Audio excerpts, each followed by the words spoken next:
නායක මේ මොහොතේදී ප්‍රධාන වශයෙන්ම පෝෂණයට අවශ්‍ය වන බිත්තරේ ඉඳලා හාල් මැස්සන් ඉඳලා කරෝල කෑල්ල දක්වා මිල ගාන අසීමිත ලෙස ඉහළ ගිහිලා තිබෙනවා. ආණ්ඩුව කරන්නේ ගොවියගේ වී ප්‍රශ්නෙත් එක්ක ගැටෙන එක. ඒ ඇස්සේ මේ රටේ ප්‍රධාන වශයෙන්ම පෝෂණයට අවශ්‍ය වන බිත්තරේ හාල් මැස්ස සහ කරෝල ටික මිල ගණන් ඉහළ ගිහිලා තිනවා. ඒ සම්බන්ධව අවධානය ලක් කිරීමක් කරන්නේ නැහැ. අපි මේක දවස් ගණනක් බලන හිටියේ මම මීට ගිය සතියේ මම කතා කරා කුකුල් මස් වල මිල වැඩි වීම සම්බන්ධව මම ස්තුතිවන්ත වෙනවා කුකුල් ඒ ෆාම් හිමිකරුවන්ට රුපියල් 40ක 50ක මිල අඩු කිරීමක් සිදු කරලා තිබෙනවා. ඒක ස්තුතිවන්ත වෙනවා. විපක්ෂ කරපු කාර්යභාරයක් නෙමෙයි. මේ රටේ පාරිභෝගිකය වෙනුවෙන් මේ මස් කිලෝ එකේ මිල අඩු කරන්න සමත් වුණේ මේ රටේ ගෞරවනීය විද්‍යුත් සම්මුදිත සමාජාල මාධ්‍ය ඒ වීඩියෝ විකාශය කරන් පස්සේ ඒ ෆාම් හිමියෝ ටික ඒ මිල අඩු කිරීම ලක් කරලා තියෙනවා. ඒක ස්තුතියි. හැබැයි දැන් මොකද වෙලා තියෙන්නේ තත්ත්වය? අපි දැක්කා බිත්තර සංගමයේ සරත් අයියා නිවේදන නිකුත් කළා තිබෙනවා.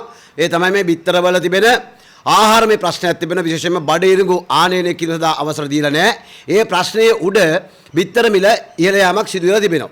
අද වෙනකොට මේ වගේ මේ හූණු බිජු සයිස් බිත්තරයක් වෙන රුපියල් 40ක්. මේක.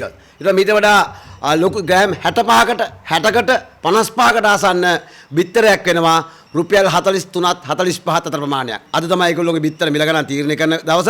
අද මිල කීයද අපි දන්නේ නැහැ. මේ වනකොට වෙළඳපොලේ තත්ත්වය මේක. එතකොට ඇයි මේ බඩේරුඟු ප්‍රශ්නය සම්බන්ධව කුෂිකර්ම අමාත්‍යාංශය අවධානය ලක් කරන්නේ නැත්තේ? මේ ප්‍රශ්නය කරමුලට එනකන්ද ඉන්නේ ප්‍රශ්න විසඳන්න. ඔයාලා දන්නේ නැද්ද මේ ප්‍රශ්නය බඩේරුඟු ආනේ නැවැත්වෙන් පස්සේ මේ සත්ව ආහාර වලට මේ කුකුල්ලු කන්නේ මොනවද පාර? අපි අහනවා. මේ ප්‍රශ්නය තියෙන්නේ පෝෂණයත් එක්ක ප්‍රශ්නයක්. දැන් ලෙඩ වලට ඒ දියවැඩියාව හැදෙනවලු බත් කන්න එපා කියලා කුෂිකර්ම මිත්‍රමා කියනවා. බත් කන්න එපා නම් ડોක්ටර් වන්නකුගේ මෙතඩ් එකක් තියෙනවා බිත්තර කන්න කියලා. දැන් බිත්තර කන්න වෙන්නේත් නැහැ. බිත්තරෙත් මේක දැන් රුපියල් 100ට බිත්තර දෙකයි. වෙනද රුපියල් 100ට බිත්තර තුන ගත්තා. පහුගිය දවස්වල. දැන් 100ට බිත්තර දෙකක් ගන්න බෑ.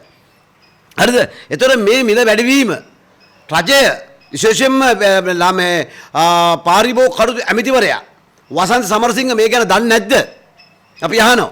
ලංකා ඉතිහාසයේ මේ වන විට හාල් මැස්ස කිලෝයක රුපියල් 2000යි.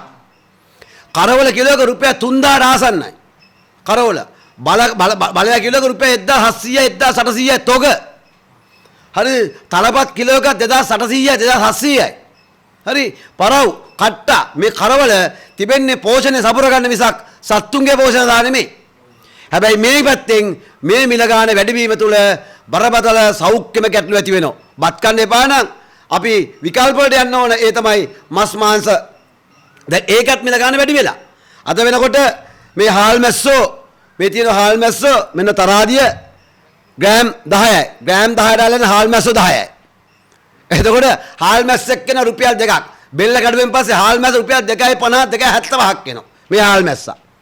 මේ හාල් මැස්සගේ බෙල්ල කඩුවෙන් පස්සේ මේ හාල් මැස්ස රුපියල් 2.50ක් වෙනවා. මේ අත මිල. හරි ඒකෙත් තියෙන හාල් මැස්ස කටේ තියන බැරි එකක් තියෙනවා. මේ නිල් පාට මේ මේ හාල් මැස්සගේ හරහා මේ දාරේ. ඒක තිත්තයි. හරිද?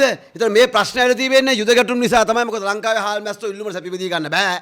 ඒ නිසා මේ විදේශ රටවලින් ගේන්නේ. ඒ ගේනකොට ඒ නැව් ගාස්තු, ඒ ටැක්ස් මේ සියල්ලත් එක තමයි මේ වෙන්නේ. ඒ නිසා රජය දැනගන්න ඕන මේ හාල් මැස්සෝ කරවල මේවා සම්බන්ධව බදු තියෙනම් ඒවා අඩු කරලා සහන මිල ලබා දෙන ක්‍රමයක් හදන්න ඕන. දැන් කරවල වලට තියෙන ප්‍රශ්නේ මොකද්ද? මේ පහුගිය කාලේ මාළු මිල වැඩි වුණා. මාළු මිල වැඩිවීමත් එක්ක කරවල වේලිම අඩු වුණා. හරිද? වැඩිපුර මේ භූමි තෙල් ප්‍රශ්න නිසා මේ දීවර කර්මාන්තයේ බරපතල ගැටලුවක් තියලා තිබෙනවා. මොකද මේ යන යාත්‍රාවකට සති මාස ගණන් යන යාත්‍රාවල සුවිශාල වියදමක් යනවා.